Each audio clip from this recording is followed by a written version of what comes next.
कल्पना का कमल पंख दल दल में है, भावना का गगन आज उलझन में है। क्या बात। कल्पना का कमल पंख दल दल में है, भावना का गगन आज उलझन में है। मेघ होता प्रखर क्यों न आता नजर, मेघ होता प्रखर क्यों न आता नजर, आज रीति पड़ी प्रेम की गागरी। है प्रचंड बोल मस्तकों के झुंड, आज चक्र की घड़ी की तुम गुहार दो। मित्रों नमस्कार, मैं क्रांति पांडे आज आप सभी के मध्य पुनः उपस्थित हूँ आरंभ अनुष्ठान के इस नवीन एपिसोड में। जी हाँ, आज हमारे मध्य उपस्थित हैं विंध्य क्षेत्र के जाने माने साहित्यकार, जिनको आप TRS कॉलेज के HOD यानी कि विभागाध्यक्ष के रूप में जानते आ रहे हैं। संगीत से जिनका लगाव है, जिनको आज सभी लोग जानते हैं संगीत के क्षेत्र से, तो आज उन्हीं से वार्ता होगी और जानेंगे उनके जीवन के तमाम आयामों के विषय में, संगीत यात्रा के विषय में, और जानेंगे उनके जीवन के उतार चढ़ावों के बारे में। तो आइए आज वार्ता करते हैं आदरणीय डॉक्टर नागेश त्रिपाठी सर से और सुनते हैं उन्हीं के मुख से उन्हीं की तमाम चर्चाएं और बातें। प्रणाम करती हूँ सर, स्वागत करती हूँ आपका आरंभ अनुष्ठान में। थैंक यू सर, हमारे श्रोता आज जिज्ञासा रख रहे हैं आपके विषय में जानने के लिए। तो सर, प्रथम मेरा प्रश्न ये रहेगा कि आपका जो जन्म है वो जन्म स्थान कहाँ का है और संगीत से कैसे आपका लगाव हुआ? दरअसल में जो हमारा जन्म है वो छतरपुर जिले में एक तहसील है लौकुश नगर जी, जिसको पुराने समय में लौड़ी नाम से जाना जाता था, अब उसका लौकुश नगर नाम हो गया है जी। और संगीत के क्षेत्र में जोड़ने की बात है तो इसमें पूरा श्रेय मेरे पिताजी थे जी। वो अभी पिछले साल उनका स्वर्गवास हो गया। वो वास्तव में संगीत से तो बहुत ज़्यादा ताल्लुक नहीं रखते थे कि बहुत कुछ बजाते गाते हों, लेकिन एक बहुत अच्छे संयोजन करता थे किसी कार्यक्रम के जी। तो उनके मन में कहीं ना कहीं ये था कि हम भी अब मेरे लिए कि इसको भी इस क्षेत्र में डाला जाए। वैसे बेसिकली मैं साइंस का स्टूडेंट था 12वीं तक मैथ का, और मैं जो है कोचिंग लेने के लिए ग्वालियर तैयारी थी मेरी, पूरी तैयारी हो गई। अब कभी घर छोड़ा नहीं था तो रात में माँ के साथ लेटे थे तो अचानक मुझे जाने कैसा लगा और मैं रोने लगा। तो चूंकि उस समय जो है जो भी परिस्थितियां बनी, पिताजी ने कहा कि अब इसको नहीं भेजना। फिर मैं BSc में मैंने एडमिशन लिया फर्स्ट ईयर में जी। और चूंकि अप डाउन करते थे हम, जो कॉलेज था एक महाराजपुर जगह है हमारे यहाँ से 35 किलोमीटर जी, तो वहाँ पे नई BSc की ब्रांच खुली थी जी। उसमें मैंने एडमिशन लिया और अप डाउन करते थे हम डेली वहाँ से। तो एक फिजिक्स की मैडम थी, वो पता नहीं क्या हो गया, उनका पीरियड जो है आधा होता था और हमारी बस आ जाती थी। तो मैं वो उस बस में, क्योंकि अब ये था कि रोज आना जाना था तो उसमें किराया वराया भी नहीं लगता था, तो इसलिए हम वो पीरियड थोड़ा सा बचता था तो वो छोड़ के निकल आते थे। अब उसको उन्होंने चाहे जो जैसा सोचा हो, प्रैक्टिकल परीक्षा का सही ढंग से हमको सूचना नहीं हुई और जब हम चल गए तो वो प्रैक्टिकल हो गया, तो उसमें हमारा कंपार्टमेंट आ गया फिजिक्स में जी। वहां से देखिए, जब आदमी के व्यक्ति के जीवन में जो उतार चढ़ाव की अभी आपने बात की थी जी, तो उस बात को मैं बता रहा हूँ कि कैसे लाइन चेंज होती है। एक साइंस का स्टूडेंट केवल इतनी सी, जबकि पिताजी ने हमको बहुत समझाया, वो भी हेडमास्टर थे और उन्होंने कहा कि कोई बात नहीं है, फिर सप्लीमेंट्री में बैठ जाओ, फिर सेकेंड ईयर में हम छतरपुर एडमिशन करा देंगे। और मुझे पता नहीं वो इतनी ठेस लगी, मैं बिल्कुल ये बोला पिताजी से कि मैं अब साइंस पढ़ूंगा ही नहीं। और फिर वहाँ से हमारा जीवन का एकदम मोड़ जो है वहां से अलग हो गया। बिल्कुल यू टर्न हो। हाँ, यू टर्न हो गया। और चूंकि क्या था कि हमारे यहाँ एक संगीत विद्यालय चलता था, सरस्वती संगीत महाविद्यालय। तो हमारे गुरुजी हैं चौरसिया जी, रामेश्वर दयाल चौरसिया, तो वो उसको चलाते थे। तो मैं जब कक्षा 6वीं में था तो पिताजी हमारे गांव में बड़े कार्यक्रम कराते थे, बड़े बड़े शास्त्रीय संगीत के गायक वादक भी आते थे। और आज भी वहाँ प्रथा है कि पूष की पूर्णिमा के समय मेला लगता है। और अब 15 दिन तो नहीं, लेकिन 4 दिन रामलीला आज भी होता है। क्या बात है। वो हमारे पिताजी की ही नींव डाली हुई है। वाह। और उसमें बड़े बड़े घरानेदार गायकों के गाना और वो सब होता है जी। माने रामलीला की व्यास गद्दी में कोई भी चौपाई बिना शास्त्रीय संगीत और राग से आधारित कोई व्यास गा नहीं सकता, स्ट्रिक्टली वहाँ हो। क्या बात है। तो उस कारण से उन्होंने कक्षा 6वीं से हमको तबला सिखाना प्रारंभ कर दिया। तो इधर मैं 12वीं पास हुआ था, उधर में संगीत प्रभाकर, एक प्रयाग संगीत समिति की डिग्री होती है, वो मैं कर चुका था। वाह। तो फिर पिताजी ने कहा कि अब तुमको साइंस नहीं पढ़ना तो ठीक है, कोई बात नहीं, अब तुम संगीत को ही अपना कैरियर बनाओ। जी। और फिर मैंने जो है BA फर्स्ट ईयर में महाराजा कॉलेज छतरपुर में प्रवेश के लिए आवेदन दिया। जी। और ये था कि प्रवेश हो जाएगा। जी। लेकिन जब लिस्ट आई तो उसमें नाम नहीं मेरा। फिर पता लगाया तो पता चला कि यहाँ लड़कों के लिए संगीत में रेगुलर एडमिशन नहीं मिलता, केवल छात्राओं के लिए है। जी। फिर बड़ी समस्या आई। फिर हमने प्राइवेट जो है BA किया इसी रीवा यूनिवर्सिटी, उस समय छतरपुर रीवा यूनिवर्सिटी में लगता था। जी। तो यहाँ से BA करने के बाद फिर ये हुआ कि खैरागढ़ से MA करेंगे। फिर मैं खैरागढ़ भी गया, वहाँ से मैंने MA किया। और जैसे ही MA करके निकले वैसे ही ये असिस्टेंट प्रोफेसर की PSC आई। 90 में हमारा MA हुआ था। और 91 में विज्ञापन आया। तो वो बहुत लंबी कहानी है, वो तो बहुत लंबा इंटरव्यू हो जाएगा हमारा, है ना।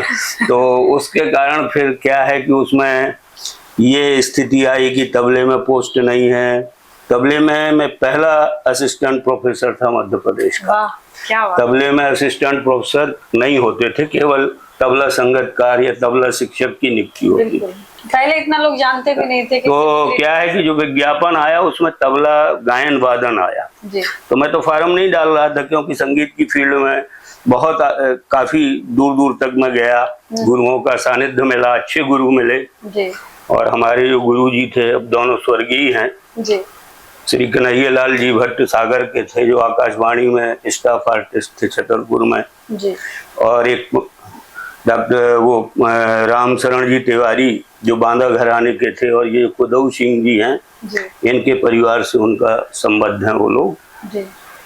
तो उनसे हमने शिक्षा प्राप्त की और फिर प्राइवेट MA हमने खैरागढ़ से किया। और खैरागढ़ से MA करने के बाद ये PSC में बैठे, काफी झंझावात रहे। हमारा सिलेक्शन हो गया, पोस्टिंग नहीं हो रही थी, उसके लिए भी गवर्नमेंट से बहुत लड़ाई लड़ी। अंतोगत्वा ईश्वर को ऐसा विधान था कि हमारी पोस्टिंग हुई खंडवा में। वहाँ 1.5 साल रहने के बाद मैं 12 नवंबर से यहाँ 1996 से अनवरत TRS कॉलेज में हूँ। 1996 से। क्या बात है। और 28 साल की सेवा हमारी TRS कॉलेज में हो गई है। मैं जैसे ही यहाँ आया तो यहाँ केवल संगीत में, गायन में तो MA था, लेकिन तबले में केवल BA तक की क्लासेस थी। और ये आपको मैं बता दूं, ये आपके कार्यक्रम के माध्यम से मैं बहुत गौरवान्वित हो रहा हूँ कि मध्य प्रदेश में केवल रीवा ऐसी जगह है जहाँ तबले में शिक्षा हो रही है। हायर एजुकेशन डिपार्टमेंट के जो कॉलेज, केवल रीवा ही ऐसा है जहाँ तबला विषय चल रहा है। वाह, ये बड़ी बात है। फिर मैंने यहाँ MA कराया अपने विभाग अध्यक्ष काल में, फिर MPhil कराया, PhD का शोध केंद्र कराया। कई महिलाएं भी की हैं सर। हाँ, की हैं, बहुत सी लड़कियों ने की। हाँ, कई ने किया यहाँ से और तबले पर। और इस समय हमारे यहाँ टोटल विभाग बहुत अच्छी स्ट्रेंथ है, लगभग 100 से ऊपर बच्चे हमारे यहाँ हैं और अच्छे लड़के निकल रहे हैं। जी और नाम रोशन कर रहे हैं अपने कॉलेज का, गुरुओं का। जी सर, जी ये बड़ी बात है सर। जी। सर घर का कैसा सहयोग रहता है अर्धांगिनी का इस संगीत के क्षेत्र के प्रति? हाँ, ये भी बात आपने बहुत अच्छी पूछी। जी दरअसल मैं हमारी जो शादी हुई जी उसके पहले हमारी जो श्रीमती जी हैं वो नवोदय में फिजिकल एजुकेशन की टीचर है। अच्छा, मेरा सब्जेक्ट संगीत और उनका खेल, क्या बात। दोनों जो है अब विपरीत ध्रुव जिसे कहना चाहिए।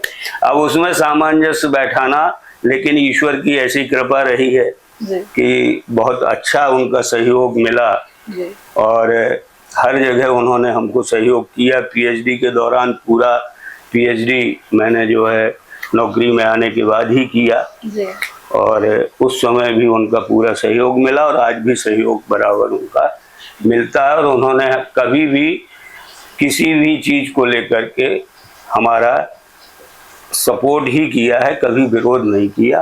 और ये जो है बहुत बड़ी बात है जी। और कैसा अनुभव रहा सर संगीत के साथ में, और जो आपका विषय था पहले बायोलॉजी, तो उससे उन दोनों में क्या अंतर आपने देखा? देखिए, जहाँ तक मैं बताऊं, लोग क्या है कि कहते हैं सबकी अपने अपने अलग विचार होते हैं, धारणाएं होती हैं जी क्योंकि मैं जब मैथमेटिकल स्टूडेंट था जी और मुझे इंजीनियरिंग की कोचिंग करने जाना था जब ग्वालियर, जी तो हमारे पिताजी के ही मित्र थे, गुप्ता जी डॉक्टर थे।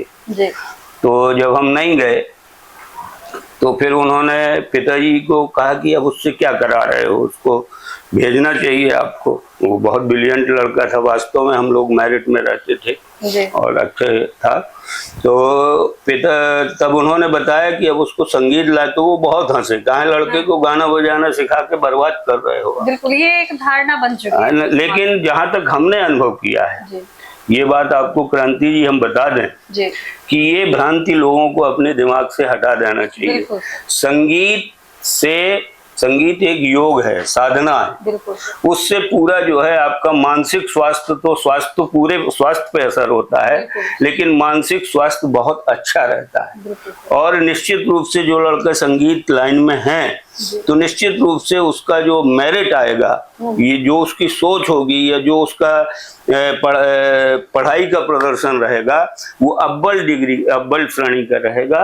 उसमें कहीं कोई कमी नहीं। ये भ्रांति लोगों को निकाल देना चाहिए कि संगीत में जाकर के लड़का जो है वो। हाँ, ये है कि जो आज के वातावरण में थोड़ा सा अपने यहाँ प्रदूषण टाइप का हो गया है संगीत में, कि ये जो अपना पॉप म्यूजिक वगैरह ये आया है, तो उसका भी कोई उद्देश्य गलत नहीं है। उसमें भी तारता होती है, ध्वनि होती है, अच्छा संगीत होता है, लेकिन उसमें जो अन्य जो उसके कहना चाहिए प्रभाव हैं, उससे थोड़ा सा बच्चों को बचना चाहिए। बिल्कुल है ना, तो ये हमारा सोचना है। सर मैंने तो ये भी देखा है कि जितने भी शास्त्रीय संगीत के राग हैं उनको गाने से अलग अलग फायदे हैं। हाँ बिल्कुल बिल्कुल बिल्कुल, ये तो पूरा विज्ञान है। बिल्कुल, है ना। संगीत के द्वारा जो है संगीत चिकित्सा पे बहुत ज्यादा काम हुआ है और हमारे देश में भी वर्तमान में अब काम हो रहा है, पहले विदेशों में हुआ है। और आपको बता दें कि बहुत बड़े बड़े क्लिनिक हैं बड़े बड़े शहरों में, जो विदेशों में तो बहुत ज्यादा बहुतायत में है।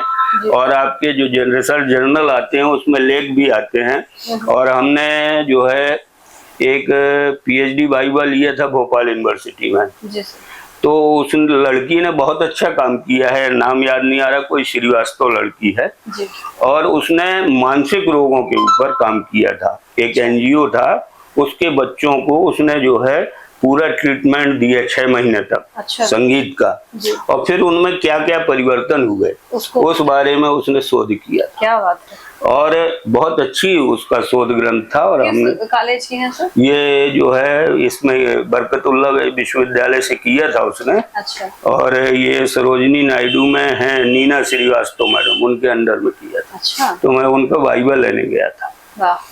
और संगीत चिकित्सा में हमने भी लेख लिखे हैं जर्नल्स में जी। और एक यहाँ मैंने सेमिनार कराया था, यदि याद हो, तुम उस समय स्टूडेंट रही होगी कॉलेज में, 2012 में जी। 2012 में हमने यहाँ सेमिनार कराया था अपने विभाग में, नेशनल जी। तो उसका विषय तो चिकित्सा से संबंधित नहीं था, उसका था भारतीय संगीत में ताल वाद्यों की उपयोगिता। लेकिन यहाँ पर संजय गांधी में एक मेडिसिन डिपार्टमेंट के विभागाध्यक्ष थे डॉक्टर जीपी श्रीवास्तव, उन्होंने अपना पेपर पढ़ा था संगीत चिकित्सा पर उस सेमिनार में, और बहुत अच्छा माने। इसका तो पूरा विज्ञान है, हर राग के जो है स्वर संगतियां हैं, उनका प्रयोग करने से हर तरह के रोग, हृदय के रोग, लीवर के रोग, मस्तिष्क के रोग, ये सब ठीक होते हैं। और जहां तक मेरा मानना है तो जो है गायन से ज्यादा प्रभावी मानसिक रोगों में जो वाद्य संगीत है ये ज्यादा प्रभावी है। यदि किसी तरह की स्वर संगतियों को लेकर के आप सितार में या वायलिन में इस तरह के इंस्ट्रूमेंट्स में बजा करके उन ध्वनियों से रोगियों को बार बार उनको सुनाएंगे तो आप देखेंगे कि उनमें बहुत अद्भुत परिवर्तन आता है। और धीरे धीरे, और आप लेख पढ़ती होंगी, पेपरों में भी मैंने कई बार पढ़ा कि वो जो है वायलिन बजाता रहा या कोई चीज बजा रहा है और उसका सिर का ऑपरेशन चल रहा है। बिल्कुल सर, है ना। तो इस तरह के भी उदाहरण सफल हुए हैं। तो संगीत तो एक बहुत बड़ी देन है ईश्वर की, और वास्तव में ये एक साधना है और पूरा योग है। बिल्कुल सर, सामवेद से लिया गया। हाँ हाँ, बिल्कुल बिल्कुल। तो इसका तो कोई जवाब ही नहीं है ना। सर, कोई ऐसे अनुभव जो आप साझा करना चाहें अपने श्रोताओं के? किस तरह से बताइए? संगीत के क्षेत्र में जो भी आपके अच्छे अनुभव हो जो आप अपने छात्रों से, अपने श्रोताओं से साझा करना चाहें। अब संगीत के क्षेत्र में अनुभवों की बात है तो बहुत लंबी यात्रा संगीत की रही हम लोगों की। वैसे बेसिकली हम आर्टिस्ट नहीं है। जी सर, बिल्कुल। इसमें संगीत के क्षेत्र में दो तरह के लोग होते हैं।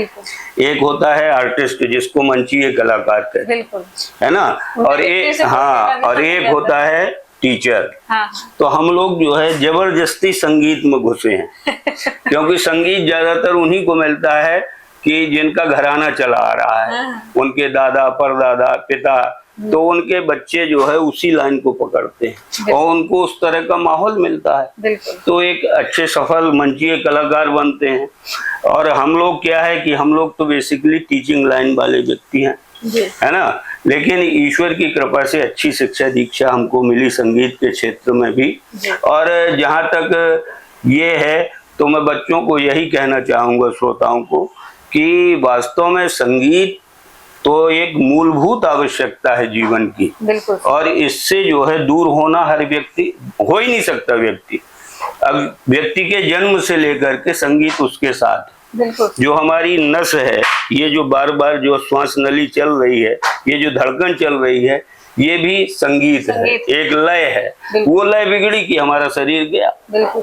तो इसमें जो है वास्तव में करना चाहिए। और अब तो ये जो नई शिक्षा नीति आई है, इसमें हमारी सरकार ने संगीत, योग, इस तरह के विषयों को काफी इंक्रीज किया है और भविष्य में इसका भविष्य उज्जवल होगा, ऐसी हमारी आशा है।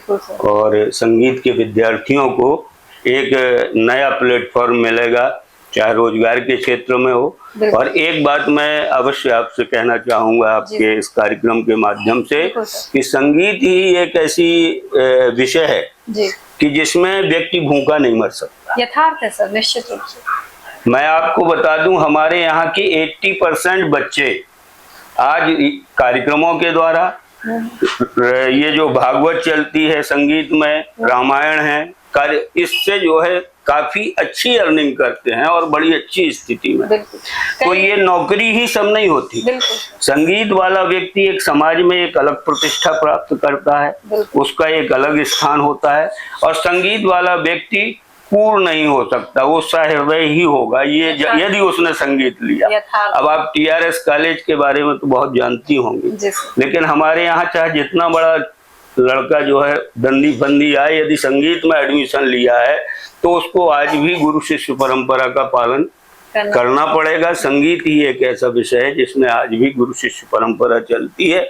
और वो कॉलेज आएगा तो डिपार्टमेंट आएगा तो पहले सब टीचरों के चरण वंदन करेगा। तो निश्चित रूप से उसमें धीरे धीरे धीरे धीरे उसके स्वभाव में परिवर्तन आता है और उससे एक शालीनता का, शिष्टाचार का एक माहौल बनता है। ये निश्चित रूप से सही।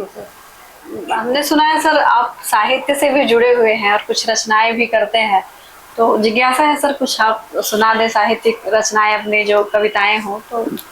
जी, वैसे मैं आपको बता लूं कि बेसिक में कोई साहित्यकार नहीं हूँ, केवल जो है साहित्य का विद्यार्थी रहा हूँ बीए तक जी। और काफी रुचि हमारी हिंदी में रही जी। और धीरे धीरे कुछ थोड़ी बहुत तुकबंदी या इस तरह की रचनाएं विद्यार्थी जीवन में की जी। अब तो इतना बिजी शेड्यूल हो गया है कि अब ये सब चीजें करने का समय ही नहीं मिल पाता। जी। तो उसी समय की एक छोटी सी रचना है, स्वागत है सर। यदि आपने सुना हो जी। कीर्ति काले, एक हाँ, बहुत बड़ी कवित्री है डॉक्टर कीर्ति काले। जब मैं शायद वहाँ 12वीं में था तब हमारे स्कूल में कवि सम्मेलन हुआ था, उस समय वो आई हुई थी और उस समय वो बिल्कुल माने कविता के क्षेत्र में बिल्कुल नया नया पदार्पण हुआ था जी। हमें लगता है उनकी उम्र रही होगी 20-22 साल की जी जी।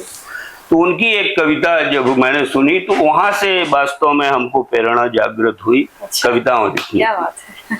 तो उनकी पहले मैं उनकी लाइन पढ़ूंगा फिर मैंने जो लिखा है उसको मैं बताऊंगा। बिल्कुल। तो उन्होंने एक रचना गाई थी, अभी भी याद है हमको, गीत बहुत अच्छी गीतकार हैं अपने देश की और उन्होंने लिखा कि मन बसंती हुआ। हाँ सर उनका गीत। माघ फागुन बना नेह के नीड़ में बज उठी बांसुरी। क्या बात है। मन बसंती हुआ। वाह। तो उनकी रचना का जवाब मैंने दूसरे दिन लिखा, माने उसी से मिलती जुलती रचना कि मन भ्रमर है बना। क्या बात है। मन भ्रमर है बना हाँ। और भटकता रहा। क्या बात है। इस चरणों में इस को लगा बावरी। क्या बात। क्या बात। मन भ्रमर है बना। क्या बात है। पहला बंद है कि कल्पना का कमल पंख दल दल में है। वाह। भावना का गगन आज उलझन में है। क्या बात है। कल्पना का कमल पंख दल दल में है। भावना का गगन आज उलझन में है। मेघ होता प्रखर क्यों न आता नजर। मेघ होता प्रखर क्यों न आता नजर। आज रीति पड़ी प्रेम की गागरी। मन भ्रमर है बना। वाह। अब चूंकि संगीत का विद्यार्थी रहा हूँ तो ये बंद संगीत के लिए ही है। स्वागत है सर। कि साज के तार में हाँ। ना वो झनकार है। वाह। गीत गाता नहीं कोई फनकार है। क्या बात है। क्या बात। साज के तार में ना वो झनकार है। गीत गाता नहीं कोई फनकार है। क्यों? हाँ। कि कामना ही नहीं। वाह। कामना ही नहीं साधना ही नहीं इसलिए बेसुरी हो गई रागनी। मन भ्रमर है बना। वाह वाह वाह। अंतिम बंद है। स्वागत है कि मोह के जाल में फंस गई आत्मा। फिर मिले कैसे तुमको जी परमात्मा। वाह क्या बात। मोह के जाल में फंस गई आत्मा। फिर मिले कैसे तुमको जी परमात्मा। क्यों? कि भक्ति की भावना भक्त की भावना बनी दुर्भावना, इसलिए याद आता नहीं कामनी, मन भ्रमर है बना। क्या बात है। कि धूल दूषित हुआ नीति का आचरण, वाह। धूल दूषित हुआ नीति का आचरण, उर्मे उर्मिल नहीं प्रीति का आवरण। वाह। धूल दूषित हुआ क्या बात। नीति का आचरण, उर्मे उर्मिल नहीं प्रीति का आवरण, की अर्चना ही नहीं, अर्चना ही नहीं, अरे वंदना ही नहीं, फिर रिझा क्यों रही दिग्भ्रमित भामनी। क्या बात है। मन भ्रमर है बना और भटकता रहा, इस चरणों में इसको लगा बाबरी। क्या बात है, क्या बात है, क्या बात है। सर एक और रचना। जैसे कि आपने इस कार्यक्रम के शुरुआत में ही कहा कि उतार चढ़ाव, बिल्कुल, तो उतार चढ़ाव ही जिंदगी का नाम है। यथार्थ। तो उसी को मैंने मुद्दे नजर रखते हुए परिवर्तन इसका शीर्षक है जी मेरी इस रचना का, और ये 94 की रचना है। अच्छा। और ये जो हमने पहले कही थी ये 93 की है। वाह। कि परिवर्तन ही मूल मंत्र है मानव के इस जीवन का। क्या बात है। परिवर्तन ही मूल मंत्र है मानव के इस जीवन का, जिसने इसमें ढलकर देखा सुख पाया है त्रिभुवन का। वाह, क्या बात। जिसने इसमें ढलकर देखा सुख पाया है त्रिभुवन का। क्या बात है। माँ की ममता के आंगन में बचपन बीता खिले चमन में, अरे भूल गया तू मद यौवन में, फिर पछताया चौथे पन में। क्या बात। कि पल पल पे परिवर्तित होकर, पल पल पर परिवर्तित होकर रंग बदलता गिरगिट का, और जिसमें इसने ढलकर देखा सुख पाया है त्रिभुवन का। क्या बात। कभी झोपड़ी में पलता है, कभी महल में इठलाता, और कभी ठोकरें दर दर खाता, कभी भाग्य पर इतराता। क्या बात। कदम कदम पर बढ़ता जाए चलता पहिया गाड़ी का, और जिसने इसमें ढलकर देखा सुख पाया है त्रिभुवन का। क्या बात है। आज तरसता एक रोटी को, कल हलवा भी कड़ुआ है, और आज नहीं फूटी कौड़ी भी, कल हाथों में बटुआ है। वाह, वाह, वाह। आज नहीं फूटी कौड़ी भी, कल हाथों में बटुआ है, अब कहीं अमीरी कहीं गरीबी, यह चक्कर इस दुनिया का, और जिसने इसमें ढलकर देखा सुख पाया है त्रिभुवन का। अंतिम बंद है कि कभी छिपा है घट घूंघट में, कभी छिपा है घट घूंघट में, कभी नहीं परिधान मिला, और कभी संतरी अगवानी में, कभी नहीं सम्मान मिला। क्या बात है। कभी संतरी अगवानी में, कभी नहीं सम्मान मिला, खड़ी जिंदगी मौत के आगे, खड़ी जिंदगी मौत के आगे, परिवर्तन यह जीवन का, और जिसने इसमें ढलकर देखा सुख पाया है त्रिभुवन का। क्या बात। जिसने इसमें ढलकर देखा सुख पाया है त्रिभुवन का। बस यही छोटी मोटी तुकबंदी कर लेते थे, जितनी प्रशंसा की जाए सर कम है। अरे हो गया। तो मित्रों ये थे हमारे बीच आदरणीय डॉक्टर नागेश त्रिपाठी सर, जिनको आपने अभी सुना, जिनके विषय में आपने जाना, और साथ ही आपको सुनने को मिली इनकी रचनाएं। तो वास्तव में मैं भी नहीं जानती थी कि सर इतना अच्छा लिखते हैं। बहुत बहुत धन्यवाद सर। मिलते हैं आपसे पुनः।